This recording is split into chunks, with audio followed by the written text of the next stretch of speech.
నమస్తే, అందరు ఎలా ఉన్నారు? Welcome to Bala Kalyani blog. ఈ రోజు మ్యాగీ పావ్ తయారు చేస్తున్నాను. ఇంట్లో ఉన్న ఇంగ్రీడియంట్స్ తోనే చాలా మంచిగా తయారు చేసుకోవచ్చు. 10 నిమిషాలలో రెడీ అయిపోతుంది. ముందుగా ఒక బౌల్ తీసుకొని ఒక గ్లాస్ నీళ్లు పోసుకొని బాగా మసలించుకోవాలి. వాటిలో మ్యాగీ మంచిగా ముక్కలుగా చేసుకొని అందులో వేసుకోవాలి. అందులో తగినంత ఉప్పు వేసుకొని మ్యాగీ మసాలా కూడా వేసుకోవాలి. మ్యాగీ మసాలా స్పైసీగా ఉండదు కాబట్టి కారము, గరం మసాలా మనం తగినంత వేసుకొని బాగా మిక్స్ చేసుకొని కలుపుకోవాలి. హాఫ్ బ్రెడ్ తీసుకోవాలి. మనము ఇది ఏ బేకరీలోనైనా దొరుకుతుంది. తీసుకున్న తర్వాత ఇలాగా కట్ చేసి మంచిగా పెట్టుకోవాలి. ఇప్పుడు ఒక ప్యాన్ తీసుకొని పొయ్యి మీద పెట్టుకొని గరం అయిన తర్వాత దానిపైన బటర్ వేసుకోవాలి. బటర్ కరిగిన తర్వాత బ్రెడ్ ఇలాగా కాల్చుకోవాలి. బ్రౌన్ కలర్ వచ్చేంత వరకు కాల్చుకోవాలి. అన్ని బ్రెడ్లని ఇలాగే కాల్చి పెట్టుకోవాలి.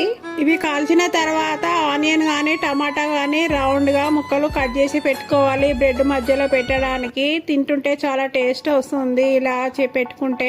ఇది మనము మార్నింగ్ టిఫిన్ లా చేసుకోవచ్చు, ఈవినింగ్ స్నాక్స్ లా కూడా చేసి పెట్టుకోవచ్చు. పిల్లలకి ఎప్పుడు అడిగినా ఇలా చేసి పెడితే మ్యాగీ ఇష్టంగా తింటారు కాబట్టి మనము రెడీ చేసి పెట్టుకున్న మ్యాగీని మనం కాల్చి పెట్టిన బ్రెడ్ పావులో ఇలాగా లేయర్ లేయర్ గా పెట్టేసి టమాటో కూడా అందులోనే పెట్టేసుకోవాలి. లేకపోతే ఆనియన్ కూడా పెట్టుకోవచ్చు, మన ఇష్టము. చూసారా, చూడడానికి ఎంత బాగుందో, టేస్ట్ కూడా అలాగే సూపర్ గా ఉంటుంది. మీరు కూడా ట్రై చేయండి. ఇలాగా బయట హోటల్లో కొనే బదులు ఇంట్లోనే ఈజీగా షార్ట్ టైమ్ లో తయారు చేసుకోవచ్చు. హోటల్లో టేస్ట్ వస్తుంది.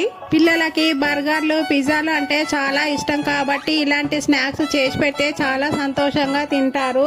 అన్ని వెజిటేబుల్స్ తో కూడా పావు బజ్జీ తయారు చేసుకోవచ్చు. త్వరలో ఆ వీడియో కూడా పెడతాను. చూస్తుంటేనే నోట్లో నీళ్లు ఊరుతున్నాయి. నా వీడియో నచ్చితే లైక్ చేయండి, షేర్ చేయండి, సబ్స్క్రైబ్ చేయండి.